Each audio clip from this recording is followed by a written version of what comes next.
ایرودان سبه سروکمار ترکیه و شاندا پیره جی ترکیه بری خودان ولاتی روسیه تا کوداوین پیشاتو پیشوچونن هر دو گوندوارن ادلب و حمایه و هن پرسندن گفتگو بکن. سروکاتیا ترکیه دی توییت که دل سروپلا خواه تورا جواکی توییتر بلاف کر که ایرودان سبه رجب طیب اردوغان سروک ترکیه و شاندا پیره یا که جهر یک جو وزیر دروی ترکیه مولود چاوی شغلو وزیر بروانیا ترکیه خلوصی اکار اروها وزیر پیش سازی و تکنولوژیا مصطفی وارانکو وزیر گنجینه براءت البیرق پیک دهات جبوده مروجه که بری خودان موسکو پایتخت روسیه. لگوری همان دخویانی اشکره کریه که لگوری پروگرام سردانه بریاره سروک ترکیه رجب طیب اردوغان به هفشانی خواه سروک روسیه ولادیمیر پوتین را بجوه. جبو گنگ شکرنا هجماره که پرسین هریمی و ناف دولتی دیسریده داوین پیشاتو پیشوچونین میدانیین ادلب و حمایه بکن. وکو همان دخویانی دایزانین که جبلی پیکانی ناجوین آنابره هر دو سروکان ده و اردوشان دین روسی و ترکی جیل آلیه که دن بجوین تا که هجماره که پرسو مجاران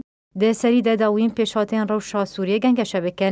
ده هفتیا بوریده سروکاتیا ترکیه راگهان دو بو که سروک ترکیه سردان روسیه بکولی گل سروک روسیه بجوه به کو سدماوی سردانه بدخویا کرن. اوه سردان شاندا ترکی با روسیه ته ده چارچوبه داوین پیشاتو پیشوچونین میدانیین ادلب و حمایه دروژین داویه ده که هیزن رژیم اسد به پشتوانیا روسیه کاریا باجار خان شیخونیا استراتژیک لگوندواری ادلب کنترل بکه سرباری کنترل کرنا هنده ورندن لگوندواری حمایه.